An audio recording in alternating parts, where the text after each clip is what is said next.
Yang berbahagia Datuk Sri Syed Hussein Al-Habsyi, Board of Governor of IIUM, which has just delivered a very moving remark that touches all of us. You always speaks from your heart, not only from your mind. May His blessing be upon you always, insyaAllah. Amin. Yang berusaha, Profesor Dr. Amir Akramin, Deputy Director of IUM, Excellencies, Ambassadors, Representative from Diplomatic Corps, also the Dean of IIUM, Professor Abdul Aziz Bergaud, distinguished professors, distinguished guests, deans, students, ladies and gentlemen, attending physically or virtually, all of you. Allow me to begin by expressing my true appreciations for the invite. When I received the invitations 2 months back, it was indeed an honor, privilege. The International Institute of Islamic Thought and Civilizations is an institute that I value highly since I was just a student. It is the place that, my mentors, my professors talk about it. And books that was published from ISTAC, is books that we've been reading all along. And when I did my graduate studies in the US, I had also the opportunity to interact closer with, later on, rector of IIU, which is Professor Kamal Hassan. I was just a student, he was a visiting professor, but whenever there is scholars coming into town, he made a gathering, and all of us, these young graduate students who try to connect and learn, has always been invited. So we come to his place and listening to all these leading scholars from all over the world, from Pakistan, from Bangladesh, from Afghanistan, from Egypt, from North Africa. People coming into his place and have these conversations, and we all just learn over there. So the name of ISTAC, IIUM, is names that is so close to my heart. And finally, I had the opportunity to physically present in this prestigious place.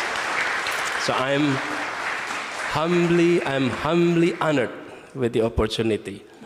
And inshallah, the institution continue to be the jewel from the East, as has been said earlier. And we all realize that Islamic civilization, so the Ummah, stretch from the very western part of Maghribi all the way to the Nusantara in the very eastern part.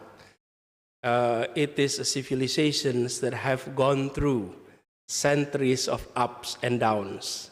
Many lessons learned from our history, and many lessons to see how we embark to the future and how we contribute to the world civilization. So, as I prepare remarks, it become too serious. I'll read some of my notes here, but I also like to share some of the notes that, it was inspired by remark of our Dean, Professor Abdul Aziz. The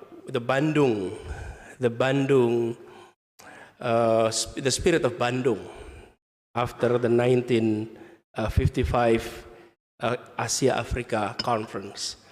What I like to share here is, and I put that on some of our notes, is our ability in Southeast Asia, the people of Malay, to form gotong royong, to form cooperations, and to know limits of differences. And this is something unique of our land. And if I share some of our experience in Indonesia, when a nation as diverse as Indonesia, this is about more than 400 ethnic groups, more than 700 spoken languages, and we came to conclusions that we need to become one nation, and to create the feeling of unity, we have to have one common language. And the common language that was adopted was Melayu, Bahasa Melayu that was adopted. And if you are talking about numbers of Melayu speaker, it is not the majority. The majority of speakers in terms of ethnic groups is Javanese. But the Javanese did not push for his, quote, their language to be the national language of Indonesia.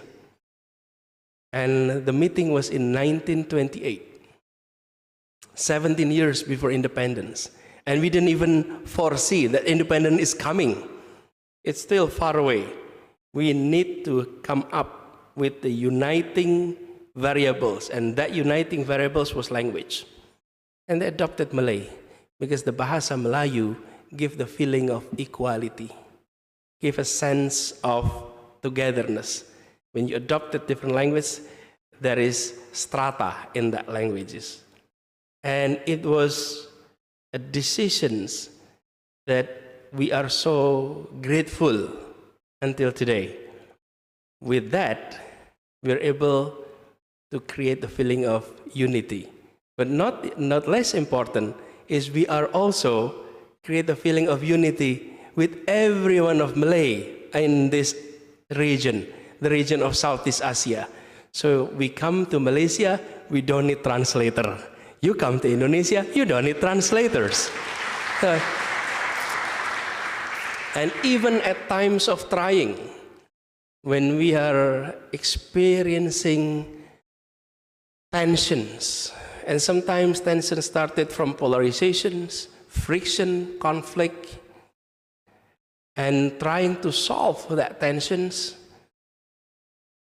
groups come together, have negotiations, even if it is a very rough conflict, you don't need translator in the table. You can speak freely, frankly to one another because you have one common language. But it started with the willingness to accept higher purpose, common purpose above our minor micro interests or purpose. And that was of unique in Southeast Asia. So, allow me with that as an introduction to go into some of our notes that, in the Malay saying, di mana bumi dipijak, di situ langit dijunjung, which remind us that wherever we stand on this earth, we uphold the sky together. This saying sort of captures the essence of the bonds we share, bonds that stretch back centuries, woven through our tales of maritime adventures, shared literature, cultural exchanges, and mutual reflex. It is a reflection not only of our shared roots, but also our shared responsibility. And as you see, the stories of Indonesia, Malaysia, and our Malay brothers and sisters across Southeast Asia are not the separate chapters in a book. They are a thread of tapestry, each one vital, each one telling a story of resilience, innovations, and unity. And that's precisely why we are here today. Not just to reflect upon the vibrant hues of our past, but to envision the patterns that we will weave into this tapestry in the coming years. And therefore, our gathering in this esteemed institute is a testament to our collective recognitions that the future of the Malay civilizations is inextricably linked to the broader conversation of sustainable development and global progress. And what we are discussing today is not just about policies and theory. We are, in a sense, reflecting on a promise that we owe to our children and the children of our children, a promise of a world where they not only thrive, but also recognize and cherish the depth and richness of their heritage. And as we move forward, let us remember that our conversations, our actions, our visions will shape not only the futures of Malay, but also the very fabrics of global discourse. Now, allow me to share some historical context in our conversation today. That history isn't just a distant memory or words in a textbook. It is alive, it breathes, and it continues to shape our present and our futures. And the history of Malay civilization, rich and resplendent, is a testament of that truth. We all know that centuries ago, while many parts of the world were still finding their feet, the great Malay kingdoms were hubs of commerce and trade. Sailors and merchants from our lands ventured across vastness of Indian Oceans, of the South China Sea, connecting distant shores. However, we need to note here that our ancestors built network of relationship based on trust, not on conquest. And that is something of unique from us here in Southeast Asia. They barter goods, but yet more importantly, they exchange ideas, they exchange art, stories, and weaving the early threads of globalizations. And it is in the very southeast part of Asia. So, the annals of history speaks of our maritime prowess, but let's not forget the world of letters and thought. Our literature not only entertained, but imparted values, philosophies, and lessons for generations. The arts, from the intricate patterns of batik to the soulful rhythm of gamelan, they have captured imaginations, and they have told tales of love, heroism, and unity. And also, our system of governance. It is rooted in community, driven by consensus. And we understood the true power doesn't come from the ruling over people, but from empowering people. It comes from leading with them. This is the very essence of our leadership. That was not about dominance, but service. And that is why, if I may share, as I mentioned last night, we may be seeing impressive individual countries in other parts of Asia. Say, South Asia. You're seeing emerging India, neighbors of Pakistan, Sri Lanka, Bangladesh. And then you're seeing to the northeast, where Japan started 150 years ago. And then you have South Korea, Taiwan, China. This individual country impressed the world.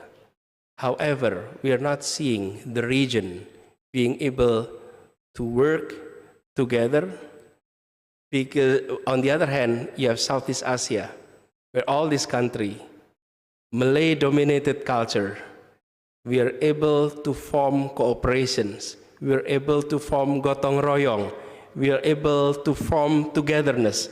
Why? Because the leadership was not about dominance, it is about building trust.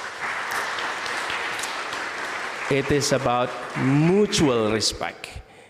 And we understand limits. Sometimes we have differences. However, in the past more than 50 years, this region has been peaceful among us. There were conflicts, but with foreign powers. But within us, basically, this has been a peaceful region.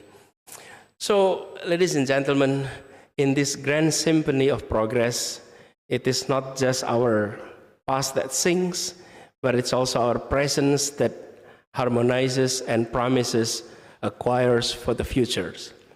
The Malay world has always been bridged between civilizations, and today we're amping up our efforts to be beacon for the world in sustainable development.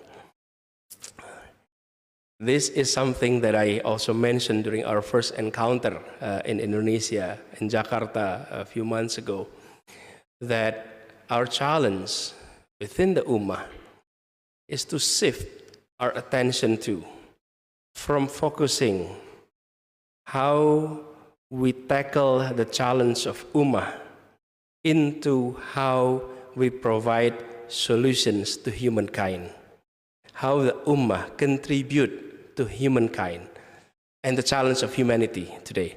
And one of the biggest challenges, as we all know, is about sustainability.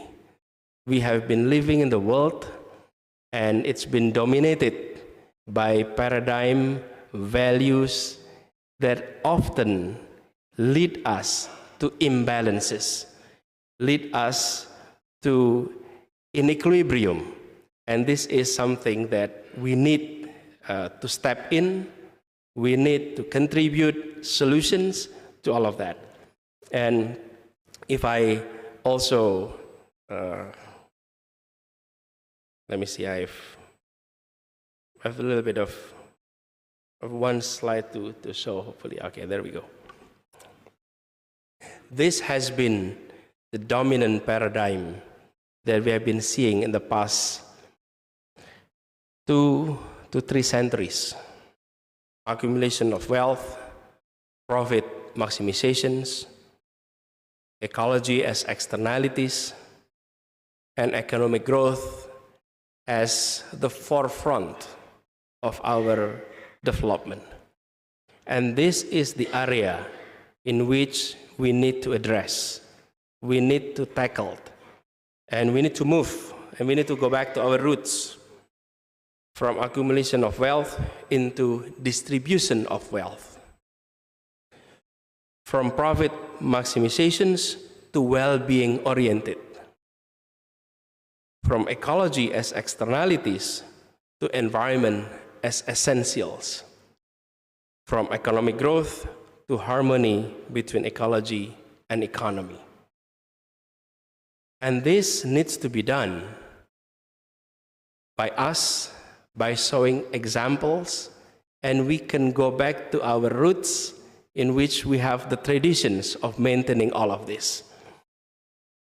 If I may share some of our experience. Indonesia, the Emerald of Archipelago, we still have quite a few environmental challenges. However, in just a few short years, we've also witnessed transformations. We have harnessed the power of the sun, the wind, the waves, and taking significant strides in the adoptions of renewable energy. We are also pushing for more sustainable public transportation within and between our urban areas. And Indonesia doesn't stand alone in these journeys. Our brothers and sisters in Malaysia have been making remarkable progress as a steward of Mother Earth. Of the 17 Sustainable Development Goals, Malaysia has made immense positive achievements in the area of poverty reductions, quality education, clean energy provisions, and climate actions. You have shown that progress doesn't have to come at the expense of our planets. But this is not just a story of two nations. Across Southeast Asia, whether it's reforestation effort in Thailand or the sustainable fisheries in the Philippines, the movement in this region is growing. So our unity in ASEAN shouldn't just be political or economical, but it also has to be environmental and ethical. Through collaborations and partnership, we're setting benchmark. We're setting a method of sharing knowledge and building a future where prosperity of one doesn't mean the depletions of another. And ASEAN Sustainable Initiative remind us that when we pool our resources, we pool our knowledge, and we resolve seriously, there is no challenge that is too great for us. So let this achievement not be mere bullet points in a report, but let them be the story that we proudly share with our children as proof that their heritage is one of action, of care, of unwavering commitments to Earth and to each other. In our journey forward, we carry the songs of hope. We must also listen to the sobering notes of challenge. And these challenges are not mere hurdles to overcome. They're actually opportunities for us to reaffirm our commitments, our resilience, and our unity. The reality of climate change, and we now call it climate crisis, is undeniable. It is staring at us right in our face. Our shores bear witness to the rising sea levels, eroding the very lands of our ancestors, which were called home. And we have seen the fury of nature with extreme weather events, not just disturbing life, but reshaping the very landscape of our nations. All of us experience one of the biggest crises of humanity faced by humanity in the past 3 years when COVID hit us in 2020.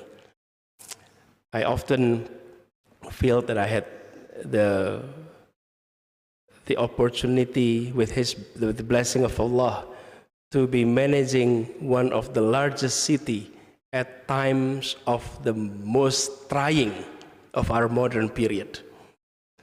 We have 11 million populations. And when COVID arrived, the complexity was serious. And I think all cities were experiencing that. But 2 months before that, Jakarta experienced the worst rainfall in the history of our city.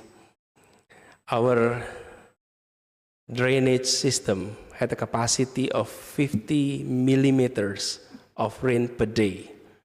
On the 1st of January 2020, the rainfalls in Jakarta reached to the level of 378 millimeters in 7 hours. The capacity is 50 in 24 hours. The rain was 378 in 7 hours. It was the worst rainfall we ever experienced. That's why I often said, when people said climate change, for us, it's a climate crisis. And that's where we are now witnessing. So, but we need to take a note. The challenges don't just stem from nature. As leaders, we grapple with economic dilemmas every day. How do we ensure that our growth is not just rapid, but right? That doesn't just fill our coffers but fills with the aspirations of every citizen, whether they live in the bustling streets of Kuala Lumpur or in the serene village of Central Java. We are at the crossroad in deciding about the path that balances growth with equity, with prosperity, with sustainability. And this is where our journey needs to take. We need to come back into our roots. So now, with regard to the future, I believe in the spirits of Malay world and the larger Southeast ASEAN community. Our history has shown us so many. It is us that we are able to face challenges head-on in the past, and we innovated, we adapt, but most importantly, we do everything together as one community, as one family. And ladies and gentlemen, as we stand here in this juncture, I'd like to outline 4 strategies that may be of interest to all of us embarking to the future. Number 1 is to embrace technology. We are on the cusp of revolutions, the 4th industrial revolutions. But it's essential to remember that this isn't about machine or code, it's about humanity. The rise of artificial intelligence, the Internet of Things, the green technology present an unparalleled opportunities. Yes, we can harness them, not as masters, but as partners. Partners that can revolutionize agriculture, empower local businesses, protect our precious environment. It's not about replacing our essence with technology, but enhancing it and amplifying it to the world to witness. I often had conversation with our teachers and professors in our university and asked the simple questions. Can technology replace teachers? Can technology replace professors? When these questions were posed to teachers and professors, most likely we as professors, we as teachers would respond, no, because we are irreplaceable. We don't like to be replaced by technology, and we don't think technology can replace us. But if I reflect back on that questions, perhaps it was the wrong questions. The right question should be, what kind of teachers, what kind of professor is irreplaceable by technology? And what kind of professors and what kind of teachers that are replaceable by technology? Those who are teaching repetitively, using same materials over and over again, you can replace it with PowerPoint and video recording. But those that comes with inspirations, with moving messages, those individuals would never be replaced by technology, ever. So you look at this technology as partners, and for us here in these regions, we have the richness of our creative imaginations that can be translated into inspiring messages. Number 2 is with youth and educations. You know, when I look at the eyes of our youth, what I'm seeing is not only hope, but I'm seeing promise. They are the torchbearer of our legacy. They are the architects of our futures. And investing in them is not just a duty, but it is also an honor. By revamping our education system, we can cultivate minds that think critically, hearts that value sustainability, spirit that cherish regional comrades. And they are our future leaders, our future innovators, our future artists, our future custodians. So we need to equip them with wisdom of the past and the tools of the future. And we really need to show that with examples in our facility. How can we make sure that our facility is green, is sustainable, development oriented? Number 3, on regional collaborations. Our strength has always been in our unity, and the ASEAN community is not just an association, it's a testament of our shared dreams and intertwined destinies. By intensifying our collaborations, we can spearhead research that redefine industries, innovate technology that charts new courses, and craft policy that sets global benchmark. If we do it as a united front, we can lead the discourse on sustainable development and show the world the power of collective ambitions, not only individual country, individual nations' ambitions. And the last point number 4, is cultural diplomacy. In the great theater of the world, the Malay civilization has unique stories to tell. Stories of resilience, stories of harmony, of dance between natures and culture. Our journey of sustainable progress, deeply rooted in our cultural values and heritage, they can be guiding lights for nations near and far. Through cultural diplomacy, we can share our lessons, our melodies, and our dreams, fostering global connections and mutual respect. In crafting these visions, let's remember it is not just about reaching destinations, it is about the journey, it is about the stories we're telling, it is about the bonds we will forge and legacy that we will leave behind. So for all of us, let's dream big, work hard, and march ahead, hand in hand, toward a brighter, greener, and united future. Thank you. Assalamualaikum warahmatullahi wabarakatuh.